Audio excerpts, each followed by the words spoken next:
Hello everyone, this is Nilesh Kumar Gupta and you are watching NG physics classes. शुरुआत करते हैं। आज हमें जो पढ़ना है that is Kirchhoff's law. Kirchhoff scientist का नाम है और किरचॉफ ने दो लॉज दिए थे, Kirchhoff first law and Kirchhoff second law. पट्टा दो लॉ ही देता था। आपने शायद केमिस्ट्री में भी पढ़ा होगा किरचॉफ्स लॉ, इलेक्ट्रोलाइसिस में। नहीं पढ़ा तो पढ़ोगे, डोंट वरी, है ना। फिजिक्स में भी हैं, वो अलग है, ये अलग है। क्लियर। तो किरचॉफ ने दो लॉ दिए थे। सबसे पहले मैं फर्स्ट, ध्यान रखना, पहले ही बोल रहा हूँ, आज की क्लास बहुत मायने रखती है। किरचॉफ के दोनों लॉ टनाटन समझ लेना, क्योंकि समझ में आ गए तो बड़ी सुंदर बात है, आगे सब बढ़िया चक्क चलेगा, भविष्य उजियारो है। क्लियर। और अगर जो समझ में नहीं आए तो प्राण से निकल जाएंगे। क्लियर। तो आप चाह रहे हो कि प्राण से निकले तुम आए? अच्छा ठीक है, नहीं निकलन नहीं देंगे, मैं चिंता मत करो तुम। चलो तो आओ तुम्हें बाहरों में ले चलो। चलोगे बाहरों में? हाँ आओ, बाहरन में आ जाओ, आ जाओ। सुनिएगा, सबसे पहले मैं बात करता हूं Kirchhoff's first law. Kirchhoff's first law, Kirchhoff's first law को हम लोग किरचॉफ्स करंट लॉ के नाम से भी जानते हैं। किरचॉफ्स करंट लॉ के नाम से भी जानते हैं, केसीएल भी बोलते हैं इसे, केसीएल यानी किरचॉफ्स करंट लॉ। अब ये किरचॉफ्स करंट लॉ या किरचॉफ्स फर्स्ट लॉ क्या है वो ध्यान से सुनिएगा सभी लोग। किरचॉफ फर्स्ट लॉ ये कहता है द एल्जेब्रिक सम, सिग्मा में सभी का सम कर, सिग्मा का मतलब सम ही तो होता है ना। तो सिग्मा का मतलब क्या है, कभी भी अभी बार बार वर्ड आएगा सिग्मा, सिग्मा जहां भी आ जाए आप बोलना एल्जेब्रिक सम। क्या बोलोगे बबुआ? Algebraic sum. तो according to the Kirchhoff's first law, the algebraic sum of all the currents, algebraic sum of all the currents is equal to 0. Clear? Again I repeat, according to the Kirchhoff first law, the algebraic sum of all the currents meeting at a junction in a circuit is equal to the 0. अब कुछ समझ में आया, कुछ नहीं आया, right? आएगा, धीरे धीरे पूरा आएगा, डोंट वरी, निश्फिक्र रहें। तो मैंने क्या बोला, किरचॉफ फर्स्ट लॉ जैसे ही कोई बोले आपके दिमाग में तुरंत सिग्मा आई बराबर 0 आ जाना चाहिए, बाकी को तो सब उतरे हो जो होते। समझ में आ रही बात? जैसे ही कोई बोले किरचॉफ फर्स्ट लॉ, आपके दिमाग में घंटी बज जाए, सिग्मा आई बराबर 0। ओके क्लियर, सिग्मा आई बराबर 0। चूंकि इसमें आई आ रहा है इसीलिए हम लोग इसे करंट लॉ भी बोलते हैं, किरचॉफ्स करंट लॉ, राइट। अब सुनिएगा क्या कहा गया है इसमें। एक बात बताओ, आपकी जेब में पैसे डाले जाएं, अगर पैसे आपकी जेब की तरफ जाएं तो आप पॉजिटिव या नेगेटिव, इशारे से बताओ फटाफट फुर्ती में, पॉजिटिव या नेगेटिव। अगर आपकी जेब में पैसे जाएं तो आप पॉजिटिव या नेगेटिव? पॉजिटिव। और तुम्हारी जेब से छुड़ा लूँ पैसा, निकाल लूँ पैसा तो नेगेटिव। समझ में आ रही बात? यानी आपकी जेब से पैसे अगर अवे जाएंगे तो इट बिकम्स नेगेटिव, और अगर आपकी जेब के अंदर पैसे जाएंगे तो it becomes positive. Clear. If the money is moving towards your pocket then it would be positive, and if the money is coming out from your pocket then it is negative. जो बोला समझ में आया आपको? समझ में आइए। ये कुछ तार हैं, ये तार है, ये एक तार है, ये एक तार है, ये एक तार है, दुनिया भर के तार हैं। क्लियर। और ये यहाँ पे आके जॉइंट है, इनका तारों का जॉइंट है। जॉइंट को हम बोलते हैं जंक्शन। क्या बोलते हैं? जंक्शंस। ठीक है। अब यहाँ पर कुछ करंट दिए गए हैं, जैसे ये करंट I1 है, ये करंट I2 है, ये I3 है, ये I4 है और ये I5 है। ऐसे मैंने कुछ करंट बना दिए। आप मुझे बताइए I1 करंट जो है वो जंक्शन की तरफ जा रहा है या जंक्शन से दूर जा रहा है? जंक्शन की तरफ जा रहा है। The current which is moving towards the junction is taken positive. वही पॉकेट वाला example. Clear. Money is moving towards the pocket then it is positive, and if the money is moving away from the pocket then it is negative. Similarly, if the current is moving towards the junction then it is taken positive, and if the current is moving away from the junction then it is taken negative. Got it? चलो आ जाओ। I1 junction की तरफ जा रहा है तो it becomes positive और negative? Give me your answer. Positive। तो ये प्लस का I1। I2 बताओ। हाँ, क्योंकि ये भी जंक्शन की तरफ जा रहा है तो प्लस का आएगा। ठीक है भैया। I3 बताओ। वेरी गुड, क्योंकि ये जंक्शन से दूर जा रहा है इसलिए ये हो गया माइनस का I3। I4 बोलो। प्लस का, वेरी गुड, क्योंकि जंक्शन की तरफ जा रहा है। I5 बोलो, माइनस का, महान है, माइनस का I5। क्लियर हो गए सारे current, is equal to the zero. मैंने क्या किया, सम किया, सभी का सम किया। क्लियर, और ये इक्वल टू जीरो, यही तो मैं बोल रहा था। अब फिर से सुने स्टेटमेंट किरचॉफ्स का फर्स्ट लॉ का या किरचॉफ्स करंट लॉ का। According to the Kirchhoff's first law, the algebraic sum of all the currents meeting at a junction in a circuit is equal to zero। Scene समझ में आया भैया? बोलो, scene clear है सभी को बेटा? हाँ, सबको बात समझ में आ रही है जो मैंने बोली अभी आपको? Again I repeat, according to the Kirchhoff's first law, according to the Kirchhoff's first law, the algebraic sum of all the currents meeting at a junction in a circuit is equal to zero। ये पूरा तारों का जो झुरमुट है, ये क्या है, circuit है पूरा। क्लियर, इस सर्किट में अलग अलग वायर्स यहां पर आकर ज्वाइंट हुए हैं, तो this is called junction point. और मैंने बताया वो करंट जो जंक्शन की तरफ जाते हैं वो पॉजिटिव लिए जाते हैं, और वो करंट जो जंक्शन से दूर जाते हैं वो नेगेटिव लिए जाते हैं। भाषा समझ में आ रही है? क्लियर है? तो this is Kirchhoff's first law. मैं उम्मीद करता हूं आप लोगों को फर्स्ट लॉ समझ में आ गया होगा। आ गया, नहीं आ गया? आ गया? क्लियर है? तो according to the Kirchhoff's first law, अगर किसी पट्टे ने पूछ लिया किरचॉफ्स फर्स्ट लॉ, तो according to the Kirchhoff first law, the algebraic sum of all the currents meeting at a junction in a circuit is equal to zero. Clear, ये main हो गया। Kirchhoff first law is based on the law of conservation of charge. कोई पूछे Kirchhoff first law कौन से law पर based है, तो बोलना it is based on the law of conservation of charge. और किरचॉफ का जो सेकंड लॉ है that is based on the law of conservation of energy. Board exam में बहुत पूछा जाता है, ध्यान रखना। Clear, Kirchhoff first law is based on the law of conservation of charge and Kirchhoff second law is based on the law of conservation of energy। आगे बढ़ते हैं, ध्यान से देखते हैं यहाँ पर। तो Kirchhoff first law आप सभी को समझ में आ गया होगा, फिर से एक बार बोल देता हूँ। According to the Kirchhoff first law, the algebraic sum of all the currents meeting at a junction in a circuit is equal to zero। Clear, एक तो ये हो गया। कुछ लोग Kirchhoff first law को अलग अंदाज में भी बोलते हैं, तो मैं आपको वो दूसरा अंदाज भी दिखा देता हूँ क्या है, ध्यान से देखेंगे ऑन द बोर्ड। ये समझ में आ गया आपको पूरा? अच्छा, अब ध्यान से देखिए, मैंने इस इक्वेशन को ऐसे भी लिख सकता हूं, I1 plus I2 plus I4 is equal to, minus का I3 उधर जाएगा प्लस का हो जाएगा, माइनस का I5 उधर जाएगा प्लस का हो जाएगा। ऐसे भी तो लिख सकता हूं, बोलो भैया, लिख सकता हूं कि नहीं लिख सकता? तो किरचॉफ फर्स्ट लॉ को इस आधार पे भी बोला जा सकता है। कैसे बोला जा सकता है समझिएगा। I1, I2 और I4 में कोई सिमिलैरिटी दिख रही है आपको? I1, I2, I4 सारे के सारे करंट जंक्शन की तरफ जा रहे हैं, बोलो, है ना? This is sum of all the currents which is moving towards the junction is equal to I3 और I5 में कोई सिमिलैरिटी दिख रही है? I3 भी दूर, I3 भी दूर और I5 भी दूर, दोनों जंक्शन से दूर जा रहे हैं। तो कैसे बोलेंगे, ध्यान से सुनिएगा। According to the Kirchhoff first law, the sum of all the currents which is moving towards the junction is equal to the sum of all the currents which is moving away from the junction. समझ में आ गई बात? बोलो भैया, बात समझ में आई है नहीं आई? दोनों तरीके से समझ में आता है आप लोगों को अच्छे से? तो फटाफट जल्दी से फुर्ती में देख लीजिए इसे। This is your Kirchhoff's first law.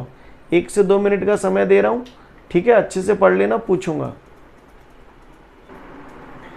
तो अभी अभी हम लोगों ने किरचॉफ फर्स्ट लॉ देखा, और किरचॉफ फर्स्ट लॉ हम सबको क्लियर हो चुका है, ऐसी मैं उम्मीद करता हूँ। और इसी उम्मीद के साथ मैं आगे बढ़ता हूँ किरचॉफ सेकंड लॉ की तरफ। रेडी? एक बार स्माइल कर दो जल्दी से। किरचॉफ सेकंड लॉ, चलिए ठीक है। लिसन, किरचॉफ सेकंड लॉ को हम लोग KVL भी बोलते हैं। KVL बोले तो किरचॉफ्स वोल्टेज लॉ। क्लियर? कल को अगर आप इंजीनियरिंग वगैरह करोगे, स्पेशली इलेक्ट्रॉनिक्स इंजीनियरिंग में जाओगे या कंप्यूटर साइड में जाओगे, तो वहाँ बड़े बड़े इलेक्ट्रॉनिक सर्किट्स होते हैं, काफ़ी टिपिकल सर्किट्स होते हैं। तो उन सर्किट्स को सॉल्व करने के लिए हम लोग ये यूज़ करते हैं Kirchhoff first law and second law. तो वो केवल ऐसे बोलते हैं, ऑन अप्लाइंग KVL। तो KVL का मतलब समझ जाना, Kirchhoff's voltage law. On applying KCL यानी किरचॉफ्स करंट लॉ। समझ गए ना? तो किरचॉफ्स करंट लॉ तो मैंने बता दिया। अब मैं बात कर रहा हूँ Kirchhoff's voltage law. Kirchhoff's voltage law. तो शुरुआत करते हैं हम लोग किरचॉफ्स वोल्टेज लॉ की। आगे बढ़ते हैं। तो Kirchhoff's voltage law, Kirchhoff's voltage law की अगर मैं बात करूं तो जैसे ही मैं किरचॉफ्स वोल्टेज लॉ बोलूं आपके दिमाग में ये घंटी बजनी चाहिए, sigma I R is equal to sigma E, sigma I R is equal to sigma E. ये किरचॉफ्स वोल्टेज लॉ है। Clear? It is based on the law of conservation of energy. ध्यान दीजिएगा। आई आर, आई आर क्या होता है? Voltage ही तो होता है, वी। तो वी फॉर वोल्टेज यानी किरचॉफ्स वोल्टेज लॉ। ठीक है भैया? क्लियर? अब सुनिएगा ध्यान से किरचॉफ्स वोल्टेज लॉ। तो किरचॉफ वोल्टेज लॉ समझने से पहले जो आपके दिल में हो उस हिसाब से जवाब देना, ठीक है? संकोच नहीं करना। नदी बह रही है और बहती हुई डायरेक्शन में ही आप स्विम करें, तैरें, तो वर्क डन पॉजिटिव होगा या नेगेटिव होगा? पॉजिटिव। नदी के साथ साथ बहेंगे तो ज़्यादा एफर्ट्स नहीं लगाने पड़ेंगे, काम बढ़िया होगा। सही बोल रहा? नदी के अपोजिट डायरेक्शन में अगर आप स्विम करेंगे तो काम कैसा होगा? नेगेटिव। समझ में आई बात? क्लियर है सीन? अभी ये चीज़ें लिंक होंगी थोड़ी देर बाद। मेरी दूसरी बात, अपने घर से स्टेशन चले जाते हो आप लोग, तो तुम्हारे गत्ते स्टेशन को एक ही रास्ता होगा? 3-4 है। अच्छा, जब आपके घर से स्टेशन के 3-4 रास्ते हैं और आपको स्टेशन जाना है तो आपको ये डिसाइड करना पड़ता है कि मैं कौन से रास्ते से जाऊं। और उस रास्ते को डिसाइड करने के लिए आपके ऊपर कोई बंदिश तो नहीं है ना, आपकी जैसे इच्छा हो, जहाँ से इच्छा हो वहाँ से जा सकते हैं। सही बोल रहा हूँ ना? बोलो भैया। हम इंडिपेंडेंट हैं अपने रास्ते को चुनने के लिए, जहाँ जाना है वहाँ चले जाओ, कोई दिक्कत नहीं उसी रास्ते से, है ना? जो भी रास्ता आपने सोचा है। जो बोला समझ में आया आपको? बचपन में जब नैने थे, 9-10th की बात कर रहा हूँ, लैंग्वेज वाले क्वेश्चन आते थे कि बाप बेटे से 6 साल छोटा है और फलाना, इस टाइप की कुछ भी दे देते थे। तो आप उसका क्वेश्चन का सॉल्यूशन कैसे करते थे कि पिताजी की उम्र x है, बेटे की उम्र y है, ऐसे मानते थे, एज्यूम करते थे मन से, और फिर जो लैंग्वेज लिखी होती थी उस लैंग्वेज के आधार पर इक्वेशन बनाते थे दो, और 2 इक्वेशन बनाने के बाद उन दोनों इक्वेशन को सॉल्व करके बाप बेटे की एज आ जाती थी, x और y की वैल्यू आ जाती थी। समझ में आ रही है मेरी बात जो बोला अभी? क्लियर? यानी तरीका क्या होता है? बाप की उम्र मान लो, बेटे की उम्र मान लो, जो लैंग्वेज में लिखा हुआ है उस आधार पे इक्वेशन बना दो। मेन टारगेट होता है इक्वेशन बनाना। इक्वेशन अगर बन जाएंगी तो सॉल्व करके x और y की वैल्यू तो आ ही जाएगी, पिताजी की उम्र और बेटा की उम्र तो आ ही जाएगी। आई नहीं आएगी? आएगी। ठीक है, अच्छी बात है। ठीक है, तो बढ़िया बात है। तो चलें फिर शुरुआत करते हैं, ठीक है? और सुनो, ऊपर पंखा चल रहा है? चल रहा है। करंट से चलते हो वो है? तो ये जो पंखा है ना, ये क्या है? लोड रेजिस्टेंस है, एक्सटर्नल रेजिस्टेंस है। इनको हर वो जगह जहां पर आप करंट का इस्तेमाल करते हो उससे बेटा हम लोग लोड रेजिस्टेंस या एक्सटर्नल रेजिस्टेंस बोलते हैं। और एक्सटर्नल रेजिस्टेंस को हम लोग हमेशा कैपिटल R से डिनोट करते हैं। ओके? एक्सटर्नल रेजिस्टेंस को कौन से लेटर से डिनोट करते हैं? कैपिटल R से। ठीक है भैया, बात समझ में आ रही है? आगे की बात, यानी हर वो जगह, जैसे घर में आप टीवी है, वॉशिंग मशीन है, जो भी इलेक्ट्रिकल अप्लायंसेस आप यूज़ कर रहे हो जहाँ करंट का इस्तेमाल होता है, वो सब क्या है? लोड रेजिस्टेंस है। ठीक है? जहाँ पर आप करंट का इस्तेमाल करते हो उसे क्या बोलते हैं? एक्सटर्नल रेजिस्टेंस या लोड रेजिस्टेंस। ठीक है, बात समझ में आई जो बोला? आगे बढ़ते हैं। ये पिक्चर मैंने जो बनाई है, ये सेल है, आप सब लोग जानते हो ये सेल है ना? हर सेल का अपना एक EMF होता है जिसे हम लोग कैपिटल E से डिनोट करते हैं, और हर सेल का अपना एक इंटरनल रेजिस्टेंस होता है, उसे हम लोग स्मॉल r से डिनोट करते हैं। क्लियर? क्या आपने कभी ये वर्ड सुने हैं? मुझे बताएं जरा, हाँ या ना में। EMF और इंटरनल रेजिस्टेंस आज तक कभी सुने हैं? सुने हैं तो बहुत सुंदर बात है, ना सुने तो ऐसी कोई टेंशन वाली बात ना ने। आज से 2-3-4 दिन बाद आपके सामने पूरा की पूरा चैप्टर है सेल, तो उसमें पूरी कथा ये सब बताई जाएगी। EMF क्या होता है, इंटरनल रेजिस्टेंस क्या होता है, ये सब बताए जाएंगे। लेकिन अभी फ़िलहाल आप मान लो कि इस EMF ऑफ द शेल होता है और R इंटरनल रेजिस्टेंस होता है। क्लियर? ओके, याद रहेगा इतना? आपको याद रखना है, नहीं रहेगा तो रखना है। क्लियर? सेल है, हर सेल का अपना एक EMF होता है और इंटरनल रेजिस्टेंस होता है। सेल को रिप्रेजेंट करने के 3 तरीके होते हैं। 3। एक तो ऐसे रिप्रेजेंट कर दो, कुछ लोग इसे ऐसे रिप्रेजेंट करते हैं, ऐसे उन्होंने बढ़िया चक सेल बना दिया, ईएमएफ इसका ई है, और इंटरनल रेजिस्टेंस ऐसे ना लिखते हुए बगल में बना देते हैं एक छोटा सा रेजिस्टेंस, और ये स्मॉल आर। ये भी एक तरीका है। इसमें और इसमें कोई फ़र्क नहीं, ये दोनों एक ही मतलब है। कुछ लोग इसे थोड़ा और डिजाइन दे देते हैं, सेल ये इसका इंटरनल रेजिस्टेंस सेम है, बजाय डिब्बा में बंद कर देते हैं। डिब्बा में बंद करने को मतलब ये है कि जो दो अलग अलग कंपोनेंट नहीं है, ये एक सिंगल कंपोनेंट है। समझ में आई मेरी बात भैया कि नहीं आई? क्लियर? तो मैं ये इसलिए बता रहा हूँ, कल को आप डिफरेंट टेक्स्ट बुक पढ़ेंगे तो आपको एटलीस्ट घबराना नहीं, समझ जाना जो मतलब इसका है वही मतलब इसका है और वही मतलब इसका है, तीनों एक ही बात है। क्लियर है? आगे बढ़ूं मैं अब? बोलो भैया, आगे बढ़ते हैं। किसी भी खेल को खेलने से पहले, आप हर खेल खेल लेते हो क्या? बताओ पहले आप मुझे, आप हर खेल खेल लेते हो? अगर खेलना है तो क्या करना पड़ेगा? उसके रूल्स जानने पड़ेंगे। वेरी गुड पचौरी जी, क्लियर? उसके रूल हमें जानने पड़ेंगे, क्योंकि जब तक हम रूल्स नहीं जानेंगे हम उस खेल को खेल ही नहीं पाएंगे। सही बोल रहा हूँ ना? है ना? इसी तरीके से हमें फिजिक्स में आगे के जितने भी खेल खेलने हैं तो उन खेलों को खेलने के लिए कुछ रूल्स, कुछ नियम कायदे कानून हैं, उन नियम कायदे कानूनों को हमको जानना है। ठीक है, तो चलिए जानने की कोशिश करते हैं उसको। किरचॉफ सेकेंड लॉ बेटा होता है sigma I R is equal to sigma E. Sigma I R is equal to sigma E. ठीक है भैया, ये किरचॉफ सेकेंड लॉ है। देखिएगा ये क्या है? प्रोडक्ट है। प्रोडक्ट माने मल्टीप्लाई। किस किस का मल्टीप्लाई है? करंट का और रेजिस्टेंस का। This is the product of current and resistance. Sigma लगो है, सिग्मा को हम क्या बोलते हैं? Algebraic sum of. Algebraic sum, तो ये क्या है? Algebraic sum of product of current and resistance. मोटा मोटा समझो अभी, algebraic sum of product of current and resistance is equal to the algebraic sum of EMF of the cells. है ना? ई क्या होता है? ईएमएफ किसका? सेल का। तो E is the EMF of the cell. भाषा समझ में आ रही है? The algebraic sum of product of current and resistance is equal to the algebraic sum of EMF of the cell. जो बोला समझ में आया? बोलो भैया, आगे बढ़ते हैं। और सुनिए, अब ध्यान से सुनिएगा, ध्यान देके, बिल्कुल समझ नहीं आएगा लेकिन सुनिएगा।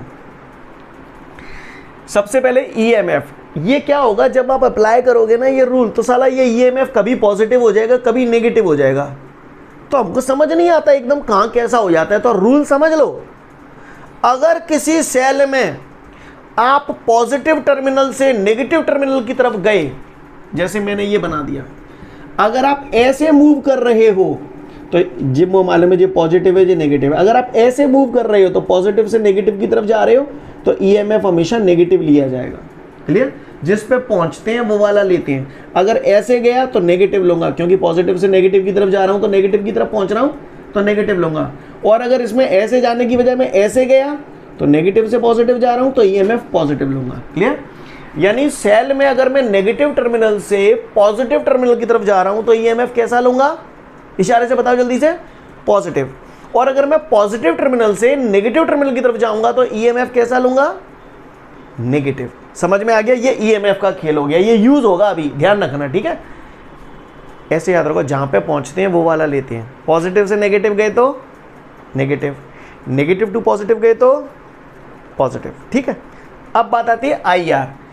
इनका भी जो प्रोडक्ट है ना वो साला कभी पॉजिटिव लिया जाता है कभी नेगेटिव लिया जाता है, बट ये आफत सी है। तो कैसे जज करते हैं? अगर हम करंट की डायरेक्शन में चल रहे हैं, वही लहरों के अनुकूल चल रहे हैं, वही है ना, करंट की डायरेक्शन में चल रहे हैं, तो करंट और रेजिस्टेंस का प्रोडक्ट कैसा लोगे? कॉमन सेंस लगाओ और बताओ, पॉजिटिव। और अगर हम करंट के अपोजिट डायरेक्शन में चल रहे हैं तो करंट और रेजिस्टेंस का प्रोडक्ट कैसा लेंगे? नेगेटिव। ठीक है, मोटा मोटा आपको कुछ समझ में आया। अब अप्लाई करते हैं ध्यान से। पहले मुझे बताओ एक बार, सेल में नेगेटिव टर्मिनल से पॉजिटिव टर्मिनल की तरफ जा रहे हैं तो ईएमएफ कैसा लेंगे? पॉजिटिव। करंट की अपोजिट डायरेक्शन में चल रहे हैं तो आई और आर का प्रोडक्ट कैसा लेंगे? नेगेटिव। ठीक है, ये कुछ चीजें आपको धुंधली धुंधली सी समझ में आ गई होंगी। अब क्लियर करते हैं इसको। ठीक है, थोड़ी देर बाद ये सफाई होती जाएगी तो साफ होती जाएंगी ये चीजें, देखते हैं। तो सब लोग इधर देखिएगा बेटा ऑन द बोर्ड, एक एग्जाम्पल के थ्रू समझाऊंगा तो आपको सारी कथा समझ में आ जाएगी, ठीक है। देखिए ये मैंने एक सेल लगाया है, सेल का ईएमएफ है E1, इंटरनल रेजिस्टेंस है R1, ठीक है भैया, दिखाई दे रहा है सबको प्रॉपर ऑन द बोर्ड। ये दूसरा सेल है, इसका ईएमएफ E2 है, इसका इंटरनल रेजिस्टेंस है R2। ओके बॉस, इस सेल से करंट फ्लो हो रहा है I1, इस सेल से करंट फ्लो हो रहा है I2। अब यहां से जो करंट फ्लो हो रहा है, यहां से I1 करंट आया और यहां से I2 करंट आया, तो यहां से कितना करंट पास होगा बताओ? I1 plus I2। बात समझ में आई? बोलो भैया। अब जो सेल लगे हैं, सेल ते का फ्लो हो करंट, जब करंट को का करोगे? कूलर चलाएंगे, पंखा चलाएंगे, टीवी चलाएंगे, आग लगाएंगे, बोलो, है ना। यानी इस करंट का इस्तेमाल कूलर, पंखा, टीवी, हीटर, इन सब में किया जा सकता है कि नहीं किया जा सकता? तो ये कूलर, पंखा, टीवी, हीटर क्या होते हैं? Load resistance, external resistance, right. तो इन सेलों से जो मैं करंट ले रहा हूं, उस करंट से क्या कर रहा हूं? अपने घर में कूलर, पंखा, टीवी चला रहा हूं। ये कूलर, पंखा, टीवी यानी कि लोड रेजिस्टेंस, एक्सटर्नल रेजिस्टेंस हो गए। जो किया वो समझ में आया कि नहीं आया? बोलो भैया। मैंने इसे नॉमिनेट कर दिया A B C D E F, जो आपकी इच्छा हो वो नाम दो, कोई दिक्कत नहीं है, ठीक है। सीन क्लियर है भैया? फिगर क्लियर है? समझ में आई बात आपको? ये क्लियर? दो सेल दिए गए हैं, सेल से करंट फ्लो हो रहा है, तो उस करंट से हम कूलर, पंखा, टीवी चला रहे हैं, यानी लोड रेजिस्टेंस। समझ में आ गई यहाँ तक कहानी? तो अब सुनिएगा ध्यान से, सभी लोग ध्यान से ऑन द बोर्ड देखेंगे। किरचॉफ्स के लॉ अप्लाई कर रहा हूं यहां पर, रियल मायने में हम लोग सीखेंगे कि हम क्या पढ़ रहे हैं, ठीक है। तो गौर से देखिएगा सब लोग। On applying Kirchhoff's second law in closed circuit ABFEA,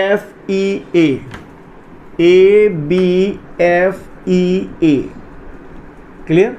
ABFEA दिख रहा है? ABFEA, ये पूरा एक क्लोज सर्किट है। इसमें मैं किरचॉफ का सेकेंड लॉ लगा रहा हूं, यही तो है सेकेंड लॉ। बोलो भैया, अप्लाई करूं इसे? अप्लाई करता हूं।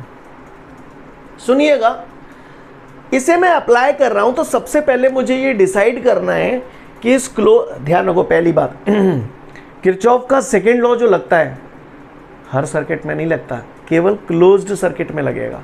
ये क्लोज्ड है, पूरा क्लोज सर्किट में लगता है किरचॉफ सेकेंड लॉ, ठीक है। दूसरी बात, आपको इसमें डिसाइड करना पड़ेगा कि आपको कैसे जाना है। घर से स्टेशन जाना है तो आपको डिसाइड करना पड़ता है कैसे जाना है, राइट।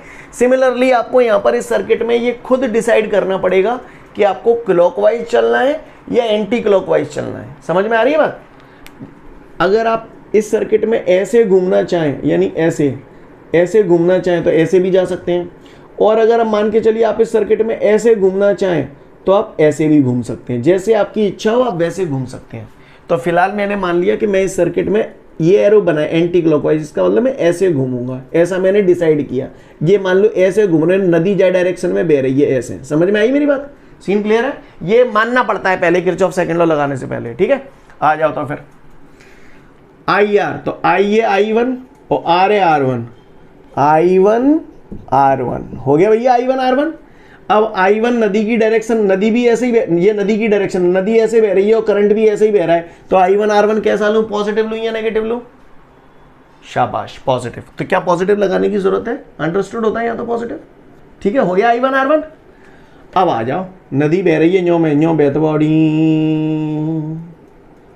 अब मैं ऐसे आ रहा हूं, नदी, ये नदी तो है, नदी न्यो आ रही है, वो I2 बाके न्यो आ रहा है, तो I2 R2 में ते बह के आ रहा है, तो ये तो है वो I2 R2। अब बताऊं मैं I2 R2 कैसे लूं? प्लस को लूं या माइनस को लूं? माइनस को लूं। समझ में आया? माइनस को क्यों लूं? ठीक है, अच्छी बात है, माइनस को ले लो।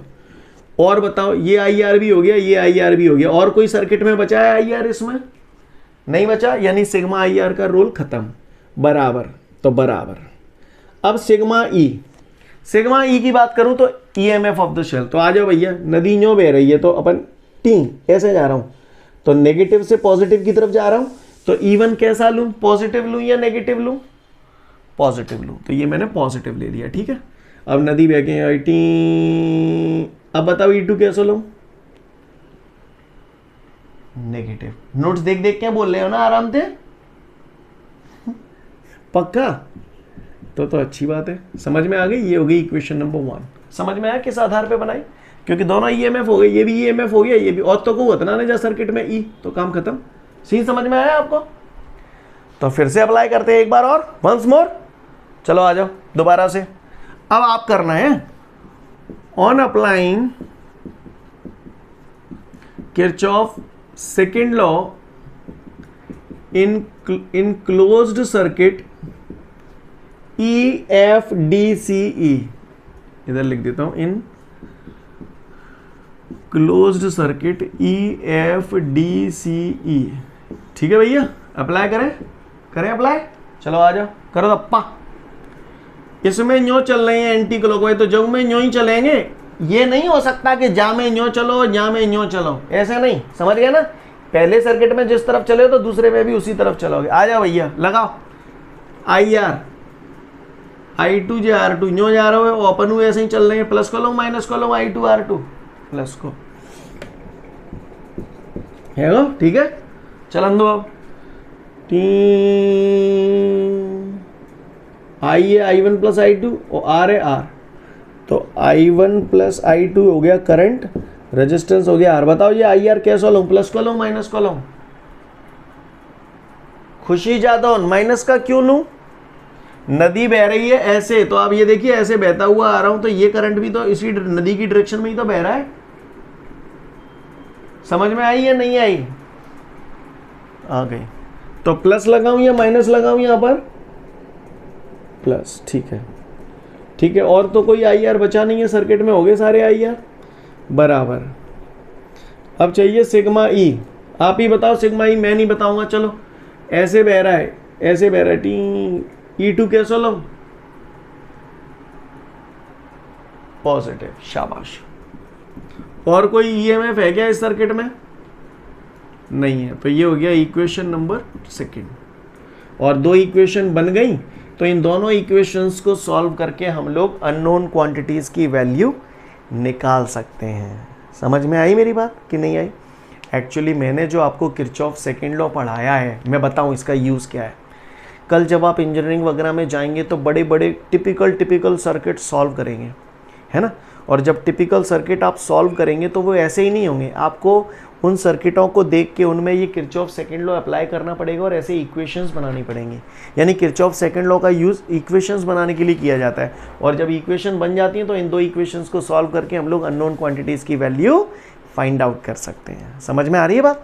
अभी हम जब इस पर बेस्ड न्यूमेरिकल करेंगे ना अभी इसके बाद, तो आपको ये चीज़ और बेहतर क्लियर हो जाएगी कि क्या कहानी है।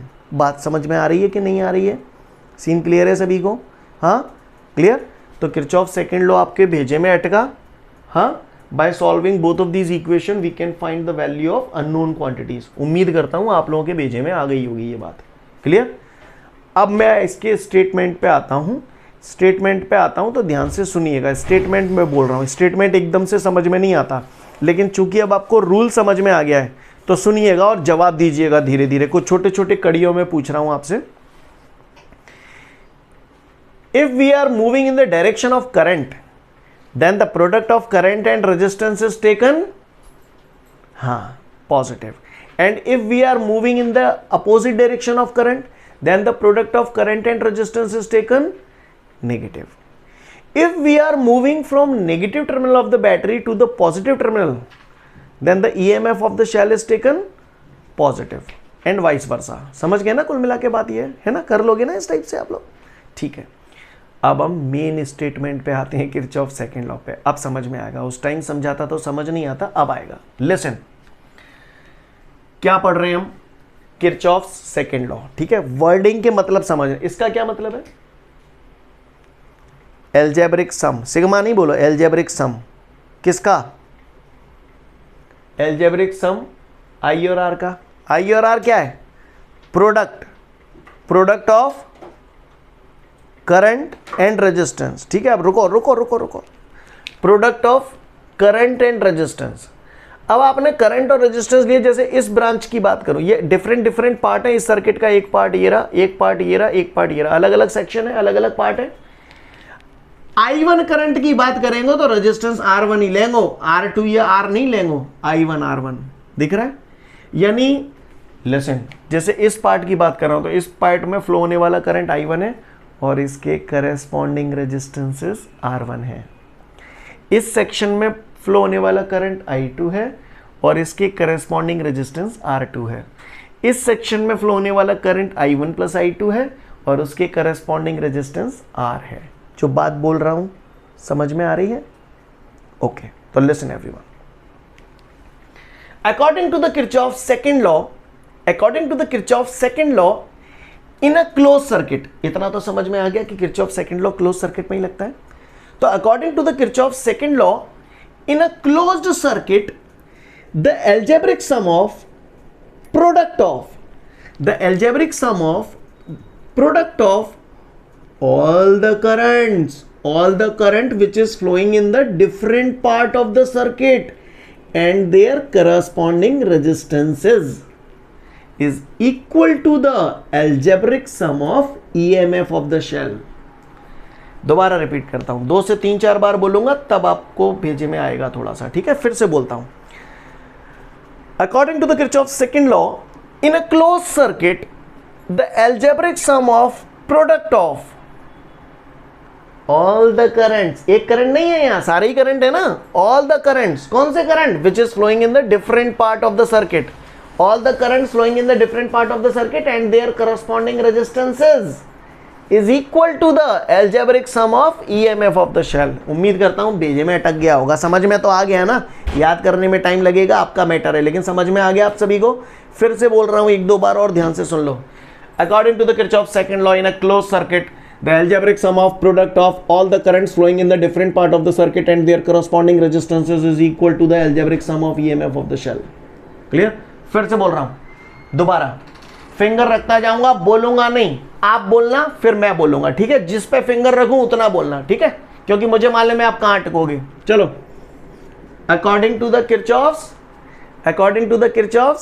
Second law in a close circuit, according to the Kirchhoff's second law in a closed circuit, come on, the algebraic sum of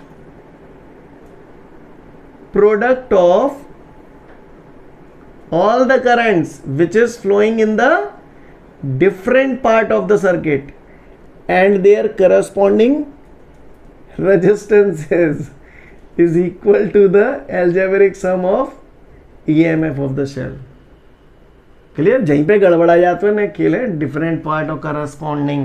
clear? Listen again फिर से, ठीक है, फिर से। According to the Kirchhoff second law in a close circuit algebraic sum of product of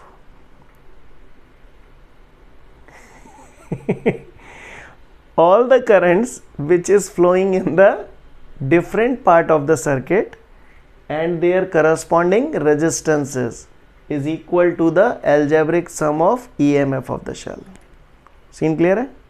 फिर से last time बोल रहा हूं, according to the Kirchhoff second law in a closed circuit the algebraic sum of product of all the currents flowing in the different part of the circuit and their corresponding resistances is equal to the algebraic sum of EMF of the shell। Got it guys? समझ गए? हाँ, Kirchhoff second law is based on the law of conservation of energy। First law काय पे based था? Law of conservation of charge. Clear? जल्दी से फटाफट पढ़ लो, पूछ लूंगा आपसे, हनुमान बना दूंगा एक एक को, कसम गंगा मैया की। ओके गाइज, तो आज के लिए पर्याप्त है। Thank you everyone, have a great day to all of you guys. जय हिंद।